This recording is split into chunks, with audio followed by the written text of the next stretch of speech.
अस्सलाम वालेकुम प्यारे दोस्तों, जीएन स्टोरी टीवी में खुश आमदीद। प्यारे दोस्तों, दक्कन में रतनपुर एक बड़ा मशहूर शहर है। किसी ज़माने में वहाँ सेवा और माधु नामी दो ठग रहते थे। उन्होंने ठगी से तमाम शहर वालों की नाक में दम कर रखा था। एक बार आपस में कहने लगे, इस नगर में तो अब कुछ दौलत रही नहीं। सुना है अजीन में एक बड़ा भारी अमीर रहता है जिसका नाम शंकर है। चलो किसी तरह चलकर वहाँ उसकी दौलत से हाथ रंगें। वो बड़ा लालची और कंजूस मक्खी चूस मशहूर है। सारे पुजारी और ब्राह्मण उसकी बात के शाकी हैं कि इतना अमीर होकर वो उनको दान दक्षिणा में फूटी कौड़ी तक नहीं देता। उसकी एक खूबसूरत सी कन्या भी है। अगर दाव चल गया तो हम में से एक की उससे शादी भी हो जाएगी। ये सलाह मशवरा करके वो अपने दिल में तमाम मंसूबे बांधकर अजीन की तरफ चल खड़े हुए। जब शहर के पास पहुँचे तो माधु ने एक राजपूत का भेष बदल लिया और पड़ोसी के एक गांव में जा उतरा। सेवा नहायत ही मकार और चलता पुर्जा था। वो एक साधु के भेष में अकेला शहर में दाखिल हुआ। वहां पहुंचकर दरिया के किनारे एक छोटी सी कुटिया बना ली। जमीन पर मरग छाला बिछाकर बैठ गया। एक टूटा फूटा मिट्टी का बर्तन अपने पास रख लिया कि कोई खैरात दे तो उसमें डालता जाए। दिन रात ज्ञान ध्यान से काम था। सुबह सवेरे उठकर स्नान करता, फिर तमाम बदन पर भूबत मलता और पूजा पाठ में मशगूल हो जाता। सामने कोई देखने वाला हो या न हो, वो सारी सारी रात तपस्या में मशगूल रहता। एक दिन सेवा भीख मांगने के लिए शहर भी गया। बदन पर सिर्फ एक लंगोटी थी, एक हाथ में लकड़ी थी, दूसरी में झोली। रोटी मांगकर वापस आया तो कुछ लोग उसके दर्शन के लिए कुटिया के बाहर बैठे हुए थे। उनके सामने झोली खाली करके 3 हिस्सों में बांट दी। पहला हिस्सा मछलियों को खिला दिया, दूसरा हिस्सा उस आदमी को दे डाला जिस पर सबसे पहले नजर पड़ी। बाकी जो कुछ बचा उस पर आप गुजारा किया। फिर अपनी कुटिया में जाकर खटाखट माला फिरनी शुरू कर दी। जितने लोग दर्शन के लिए आए थे आपस में कहने लगे कि भाई बड़ा महात्मा पुरुष है। दिनों में उसकी नेकी और परहेजगारी की धाक बैठ गई। दूर दूर से लोग उसके दर्शन को आते और अपनी अच्छाइयाँ बयान करते थे। माधु को भी अपने साथियों की मदद से तमाम बातों की खबर मिलती रहती थी। एक दिन माधु खूब जरक बरक कपड़े पहनकर शहर में गया और दरिया के किनारे एक मंदिर में जा उतरा। ज़रूरतों से फारिग होकर स्नान के लिए दरिया पर पहुंचा। वहां देखा कि सेवा अपनी पूजा पाठ में मशगूल है।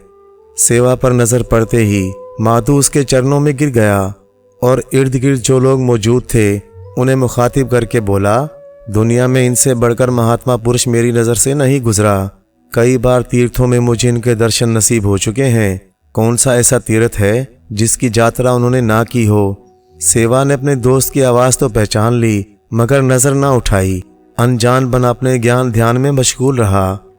माधु थोड़ी देर इस किस्म की बातें बनाने के बाद मंदिर में वापस आ गया। सेवा और माधु ने आपस में सलाह मशवरा करने के लिए ये ठहराया कि किसी अकेली जगह दोनों मिलें। चुनाचे एक अंधेरी रात में वो एक जगह मिले और सलाह मशवरा करते रहे कि अब आगे क्या करना है। सुबह होने से पहले सेवा अपनी कुटिया में पहुंच गया और माधु मंदिर में आ गया। 3 घंटे के बाद माधु ने अपने एक मुलाजिम को हुक्म दिया कि नगर में जाओ और शंकर का मकान पूछो। वो महाराजा के बड़े मशहूर दरबारी हैं, उनके पास काफ़ी दौलत है। उनके पास जाओ और उनसे निहायत अदब के साथ कहो कि माधु नामी एक राजपूत राजा हैं। उन्होंने तुम्हारे राजा के देश में आकर पनाह ली है क्योंकि उनके अजीज़ों और दरबारियों ने नमक हरामी से उन पर चढ़ाई कर दी थी। वो जान बचाकर और अपना तमाम माल खजाना साथ लेकर यहाँ भाग आए हैं। आपकी बड़ी कृपा होगी अगर महाराज से उनके मिलने का कोई वक़्त मुकर्रर करा दें। साथ ही ये खबर सुनकर शंकर दरबारी के मकान पर गया और अपने आने की खबर कराई। शंकर ने अव्वल तो तकल्लुफ़ से काम लिया और खलकत लेने से इनकार कर दिया, लेकिन जब पैगंबर ने इसरार किया तो खुशी खुशी खलकत संभाल लिए। दरबार में उसका बहुत आना जाना था, इसी वजह से उसने कहला भेजा कि मैं कोई अच्छा सा वक़्त देखकर महाराजा से आपकी मुलाकात करा दूंगा। दूसरे दिन माधु अपने साथियों समेत बड़े ठाठ से शंकर के मकान पर पहुंचा। शंकर को जब उनके आने की खबर हुई तो लेने के लिए दौड़ा। कुछ दूर बाहर आया, बड़ी ताज़ीम से माधु को अपने मकान में ला बिठाया। जल पानी से तवाज़ो की, थोड़ी देर तक बातचीत होती रही। माधु ने शंकर को अपने राजा होने का पूरा यकीन दिला दिया। और इस मुख्तसर सी मगर कामयाब मुलाकात के बाद वापस आ गया। दूसरे दिन शंकर को 2 खलकत और भेज दिए और कहला भेजा कि मुझे राजा जी से मिलने का बहुत शौक है और आपसे दरख्वास्त है कि जितनी जल्दी हो सके कृपा करके महाराजा के दर्शन करा दीजिए। शंकर ने थोड़े से उज़र के बाद ये खलकत भी हथिया लिए और नौकर को कुछ उम्मीद दिलाकर रुखसत कर दिया। अब उसे यकीन हो गया था कि माधु से ज़रूर कोई मोटी रकम वसूल होती रहेगी। वो दौड़ा दौड़ा दरबार में गया और माधु की दास्तान खूब नमक मिर्च लगाकर राजा के हुजूर में बयान की। राजा ने माधु की दरख्वास्त कबूल कर ली और मुलाकात का वक़्त मुकर्रर कर लिया। 2-4 दिन बाद माधु राजा के दरबार में मुलाकात के लिए हाजिर हुआ। शंकर ने उसे राजा और तमाम बड़े अमीरों से खुद मिलाया। इस तरह दरबार में माधु की पहुंच हो गई और थोड़े ही दिनों में आना जाना बहुत बढ़ गया और एक मोअज़्ज़िज़ ओहदा भी मिल गया। अगर कोई और होता तो यूं दिन फिरने के बाद ठगी से तौबा करके अपनी हालत पर शुक्र करता, मगर माधु ऐसा कहाँ था। जिस धुन में अपना वतन छोड़कर जीन आया था उसका शौक उसी तरह दिल में चुटकियां ले रहा था। उधर सेवा का बहरूप जारी था। दोनों रात को एक पोशीदा जगह मिलते थे और एक दूसरे से मशवरा कर लिया करते थे। शंकर ने जो देखा कि माधु बड़ा धनवान है और परदेश में अपना इसका कोई है नहीं, तो सोचा कि इससे ऐसा राब्ता बढ़ाना चाहिए कि इसकी दौलत किसी तरह अपने हाथ लगे और वारे नारे हो जाएं। रातों को बिस्तर पर बड़ा सोचता रहता कि किस तरकीब से काम लिया जाए। आखिर एक दिन मौका पाकर माधु से कहने लगा, आपको हर रोज़ बहुत दूर शहर से आना पड़ता है, मुफ्त में तकलीफ होती है। अगर मेरे ही गरीब खाने को रौनक बख्शें तो इस आजिज़ की भी इज्जत हो जाए और आपको भी रोज़ की ये तकलीफ ना उठाना पड़े। अंधा क्या चाहिए 2 आँखें। माधु ने 2-4 खलकत इसी उम्मीद से तो शंकर को भेजे थे कि अपनी अमीरी का सिक्का उसके दिल पर खूब अच्छी तरह बिठा ले और किसी तरह उसके घर में आने जाने का सिलसिला बना ले। पहले तो ज़ाहिरी तौर पर इनकार करता रहा, मगर थोड़ी देर के बाद दरख्वास्त मंजूर कर ली और एक आध रोज़ में अपने तमाम साजो सामान समेत शंकर के मकान पर आ धमका। माधु शंकर पर हाथ साफ करने की तरकीबें पहले ही सोच चुका था। सेवा की सलाह से एक तजवीज़ ये ठहरी थी कि ऐसे तरीके से शंकर को लूटा जाए कि किसी को इल्ज़ाम देने का मौका भी ना मिले, सांप भी मरे और लाठी भी ना टूटे। इसी ख्याल से बहुत सारे नकली जड़ाव जेवर बनवा लिए गए। तमाम में रंग बिरंगे ऐसे नकली जवाहर लगाए गए थे कि उन पर असली का धोखा होता था। माधु इन जेवरों को एक नहायत खूबसूरत संदूकचे में रखकर अपने असबाब के साथ शंकर के यहाँ ले आया। संदूकचा जानबूझकर जरा खुला छोड़ दिया ताकि शंकर की नज़र उस पर पड़े और उसके मुंह में पानी भर आए। सारा माल असबाब आ चुका तो माधु संदूकचा हाथ में लिए शंकर के पास आया। बोला, कृपा करके मेरा ये संदूकचा अपने पास रख लीजिए। मेरे पास जो कुछ धन दौलत है बस यही है, आपके पास हिफाजत से रहेगा। शंकर की राल पहले ही टपक रही थी। वार चल गया। संदूकचा खोलकर एक नज़र देखा, फिर अपने पास रख लिया। माधु ने दिल में समझ लिया कि बस अब उल्लू फंस गया। चंद ही दिनों बाद माधु बीमारी का बहाना करके चारपाई पर पड़ा रहा। शंकर से कहा, मेरी तबीयत नासाज है, 2-3 दिन दरबार नहीं जा सकूंगा, राजा से मेरी हालत बयान कर देना। माधु गजब का बहाना साज था। बीमार पड़ा तो 2-3 दिन खाना भी ना खाया। नतीजा ये हुआ कि रोज़ बरोज़ कमज़ोर और नातमा हो गया। लोग समझते कि सचमुच बीमार है। तरह तरह के इलाज होने लगे। आज वेद का इलाज हो रहा है तो कल से आने चले आ रहे हैं। दान दक्षिणा हो रही है। गर्ज हर जतन कर देखा, लेकिन बने हुए बीमार को कौन तंदुरुस्त करे। माधु दिन ब दिन दुबला होता चला गया। एक दिन शंकर को पास बुलाकर आहिस्ता और कमज़ोर आवाज़ से बोला, मालूम होता है ये बीमारी मेरे बुरे कर्मों का फल है। जिंदगी का क्या भरोसा, इतनी मेहरबानी करो, किसी नेक दिल बरहमन को बुला दो, मैं अपना तमाम रुपया उसके दान दे जाऊं। शायद नेकी के कारण परमेश्वर अगले जन्म में मेरा भला कर दे। धन दौलत इस वक्त मेरी नज़र में सब खाक है। शंकर को फिक्र हुई कि रुपया हाथ से गया। कई रोज़ तो टाले बाले करता रहा। सोचा कि शायद दान करने से पहले ही माधु मर जाए और रुपया मेरे हाथ लग जाए, लेकिन ये उम्मीद पूरी ना हुई। और उधर माधु का इसरार बढ़ता चला गया तो इसके सिवा कोई चारा ना रहा कि उसकी फरमाइश पूरी करे। अब उसने माधु की दौलत समेटने की एक और तरकीब दिल में सोची और ब्राह्मणों को बुला भेजा। दिन में 8-8, 10-10 ब्राह्मण आने लगे, लेकिन माधु उनसे 2 बातें करता और ये कहकर टाल देता कि अपना माल उनके सुपुर्द करते हुए मेरा दिल नहीं ठकता। मेरा मन गवाही देता है कि इनका दिल पाक साफ नहीं, इन पर ब्रह्मा जी की दया की नज़र नहीं। जब कोई ब्राह्मण भी पसंद ना आया तो आखिर माधु के नौकरों में से एक ने शंकर से कहा, एक ब्राह्मण सेवा नामी दरिया के किनारे हर वक्त ज्ञान ध्यान में मशगूल रहता है, उसे बुला कर देखो, क्या खबर वो हमारे आका के मतलब का निकले। माधु से पूछा गया तो ठंडी आ भरकर गर्दन से इशारा किया कि हाँ, बुला कर देखो। शंकर सीधा सेवा के पास गया और क्या देखता है कि साधु जी जमीन पर आलती पालती मारे, सर झुकाए, आंखें बंद किए तपस्या में मशगूल हैं। ये डरता डरता दबे पांव पास पहुंचा। सेवा ने थोड़ी देर बाद जब सर उठाया तो शंकर बोला, महाराज एक प्रार्थना है। सेवा ने कहा, बच्चा जो कुछ कहना है कह दो। शंकर बोला, महाराज मेरे मकान पर एक शख्स माधु नामी राजपूत रहता है, उसको मेरे यहाँ आए हुए भी थोड़े ही दिन गुजरे हैं। इस वक्त मौत के किनारे पर पहुंच चुका है और वो चाहता है कि मरने से पहले किसी महात्मा को अपना तमाम रुपया पैसा सौंप जाए। अगर महाराज ज़रा तकलीफ़ करके मेरे साथ चलें तो बड़ी दया होगी। सेवा ने जवाब दिया, बाबा धन दौलत से हमें क्या मतलब, सुबह शाम ईश्वर का नाम जपना काम है। भीख मांग कर रोटी का टुकड़ा पेट में डाल लिया, रात दिन कुटिया में पड़े इसका नाम जपा किए, बस इसके सिवा हमें और कुछ नहीं चाहिए। शंकर कहने लगा, महाराज ब्राह्मणों पर ईश्वर की बड़ी दया है। अगर वो जंगलों के बजाय अपने घर बार में रहें तो बहुत से दुखी ज़रूरतमंदों को आराम पहुँचे। दौलत ऐसी चीज़ है कि उससे अगर वो अपने मंदिर वगैरह सजाएं तो लोग खुशी खुशी पूजा पाठ को आएं। अगर वो शादी ब्याह करें तो आगे नस्ल में भी बड़े बड़े ब्राह्मण निकलें और सबका भला करें।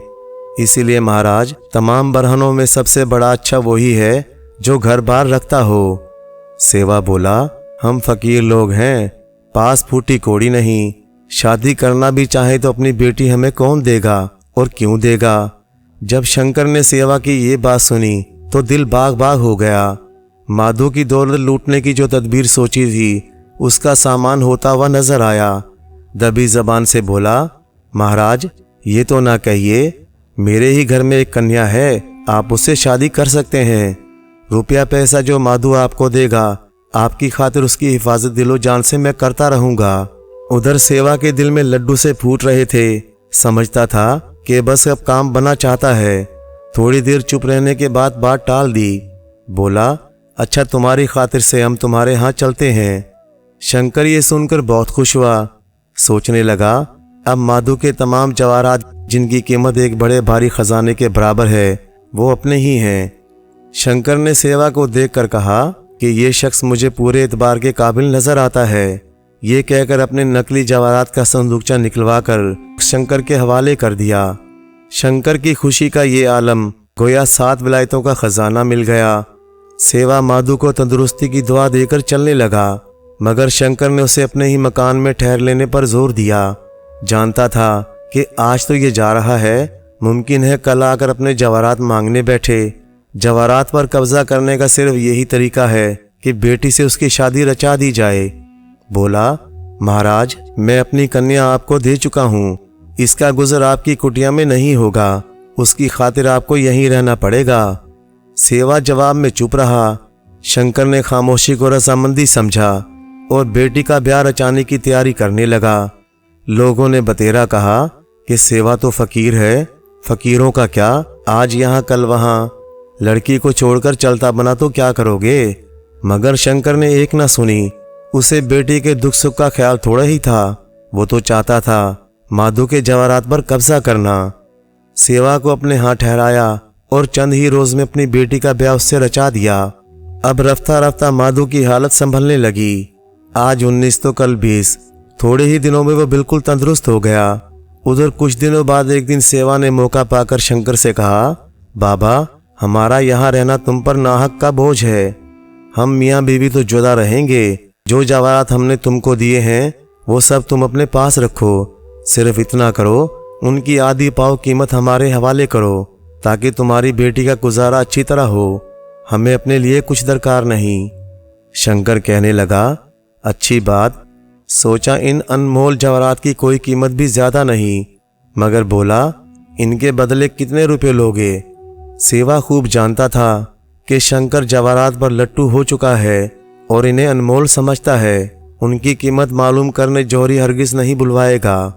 बोला, महाराज 2-4 जवारियों को बुलवा लीजिए, जो कीमत वो कह दें उससे आधी दे दीजिए। शंकर ने कहा, नहीं नहीं, इसकी क्या जरूरत है। मैं तुम्हें इतना दिए देता हूँ कि जिसकी तुम्हें उम्मीद भी ना होगी। जो धन दौलत मेरे पास है सबका सब ले लो। जवाहरात की इससे ज्यादा कीमत अदा करना मेरे बस की बात नहीं। इतने पर तो खुश हो। सेवा कहने लगा, महाराज हमारी खुशी क्या, हम तो फकीर आदमी हैं, आपकी बेटी के ही काम आएगा। सेवा के मुंह से ये बात निकलते ही लालची शंकर अपनी तमाम नकदी निकालकर उसके हवाले कर दी। दिल में बहुत खुश था कि जवाहरात बिल्कुल मुफ्त में हाथ आए। मेरा सारा रुपया तो सिर्फ एक मोती की कीमत होगी। तमाम लेन देन पक्के कागज पर हो गया। अब सेवा अलग मकान लेकर बीवी समेत रहने लगा। उधर माधु के जवाहरात का किस्सा खत्म होने के बाद शंकर ने सोचा कि ये माधु अब मेरे यहाँ क्यों पड़ा हुआ है, इससे कोई और फायदा हासिल होने की तो उम्मीद ना रही। एक रोज साफ साफ उससे कह दिया कि महाराज, मेहमानी की कोई हद होती है, मुझसे आपका बोझ नहीं उठ सकता। अब आप अपने रहने सहने का इंतजाम कीजिए और कहीं और चले जाइए। माधु कहने लगा, अच्छी बात है, और शंकर के हाथ से उठकर सेवा के यहाँ आ गया। कुछ दिनों बाद शंकर को कारोबार के लिए ज्यादा रुपयों की जरूरत हुई तो माधु का संदूकचा खोला। उसमें से एक जवाहर निकालकर बाजार में गया और एक जौहरी को दिखाया। जौहरी बड़े गौर से देर तक जवाहर को देखता रहा। आखिर बोला, आप जैसे मौजूद आदमी से तो ऐसी धोखेबाजी की उम्मीद न थी। शंकर ये सुनकर हक्का बक्का रह गया। जौहरी से पूछा, धोखा कैसा, क्या बात है? जौहरी बोला, अजी जनाब क्या बात होती, ये जवाहर तो नकली हैं। अब तो शंकर के हाथों के तोते उड़ गए। एक एक दुकान पर जवाहर लिए फिरा, मगर सब जगह से यही जवाब मिला। घबराया हुआ घर वापस आया। उस जवाहर को रखकर दूसरा बाजार ले गया, जवारियों को दिखाया। जौहरियों ने उसे भी झूठा बताया। शंकर के हवास गायब हो गए। एक एक चीज करके सारा संदूकचा बाजार के जौहरियों को दिखला दिया।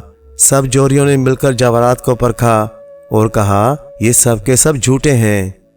शंकर ने अपना सर पीट लिया। पागलों की तरह सेवा के पास पहुंचा और उसका गिरेबान पकड़कर बोला, ठग, नकली जवाहरात देकर मेरा सारा रुपया ले गया, निकाल मेरा रुपया इसी वक्त। सेवा कहने लगा, बाबा मुझे क्या खबर, मैंने तो जवाहरात आंख से भी नहीं देखे। बंद का बंद संदूकचा तुम्हारे हवाले कर दिया। तुमने रुपया अदा करके जवाहरात का संदूकचा खरीद लिया। अब तुम जानो और जवाहरात। बात कागज पर पक्की हो चुकी है, भला मैं क्या कर सकता हूँ। ये साफ जवाब सुनकर शंकर माधु के पास पहुंचा। इत्तफाक से माधु उस वक्त राजा के हुजूर में था। शंकर ने सर पीट पीट कर सारा किस्सा राजा को सुनाया। राजा ने माधु से पूछा, ये क्या मामला है? माधु ने निहायत सादगी से जवाब दे दिया, हुजूर, सेवा को बुलाकर सब बात पूछ ली जाए। सेवा फौरन दरबार में हाजिर किया गया। राजा ने उससे पूछा, क्या मामला है? सेवा बोला, हुजूर मैं क्या जानूं, मैं गरीब साधु हूँ, सारी उम्र तपस्या की। और शंकर की तरफ इशारा करके कहने लगा, इन्होंने जबरदस्ती अपनी कन्या की शादी मुझसे कर दी। रुपए पैसे की मुझको खबर नहीं। माधु राजा ने एक संदूकचा दिया था, मैंने बिना खोले बंद का बंद उनके पास रखवा दिया। थोड़े अरसे बाद मैंने उसको बेचना चाहा कि घर की और अपनी बीवी की ज़रूरतें पूरी करूं। इन्होंने खुशी से संदूकचा खरीद लिया और उसकी जो कीमत खुद मुनासिब समझी मुझे अदा कर दी। महाराज, भला इसमें मेरा क्या कसूर? जब सेवा अपनी बात खत्म कर चुका तो माधु शंकर से यूं बोला, श्रीमान, आप इस शख्स को बुरा कहते हैं, इसका भला क्या कसूर? मैं महाराजा के हुजूर में अपना बयान देता हूँ। महाराज, मुझे अपने बाप के मरने के बाद ये संदूकचा मिला था। जब तक मैं अपने मुल्क में था ये तमाम जवाहरात मेरे एक वफादार दोस्त के पास रखे रहे। जब मैं वतन से भागा तो उस दोस्त ने संदूकचा ले लिया और लेके जूं का तो शंकर के पास रखवा दिया। मैंने उनसे ये नहीं कहा कि जवाहरात सच्चे हैं या झूठे। कीमती हैं या सस्ते, इन्हें किन दामों खरीदें, किन दामों ना खरीदें। मेरे पास तो जो कुछ था मैंने दान कर दिया था। अब ये उनकी अपनी समझ थी कि उन्होंने सारी पूंजी देकर दान के जवाहरात को खरीद लिया, इसमें किसी का क्या कसूर। लेकिन इतना मैं भी कहूँगा कि ये जवाहरात झूठे होते तो भला इनका दान करने से मैं भला चंगा किस तरह हो जाता। मेरी सच्ची नीयत और दयानतदारी का ये सबूत है कि सिर्फ इनकी खरासे में मरता मरता बच गया। गर्ज माधु इसी किस्म की बातें करता रहा। राजा पर पहले ही इसका सिक्का बैठा हुआ था। राजा ने उसे बेकसूर ठहराया। शंकर ने बतेरी नाक रगड़ी मगर उसकी एक ना चली। आखिर ये फैसला सुनाया गया, शंकर और माधु दोनों बेकसूर हैं। मुमकिन है ये चालाकी माधु के उस दोस्त की हो जिसके पास बाप के मरने के बाद माधु ने संदूकचा मानद रखवाया था। गरज शंकर सर पीटता और रोता धोता घर आ गया और सारी दौलत हाथ से निकल जाने के गम में दीवाना हो गया। प्यारे दोस्तों, कहानी अच्छी लगे तो लाइक करें, चैनल को सब्सक्राइब कर दें और मज़ीद इसी तरह की किस्से कहानियाँ देखने और सुनने के लिए देखते रहें GN story TV, RG Urdu story. शुक्रिया।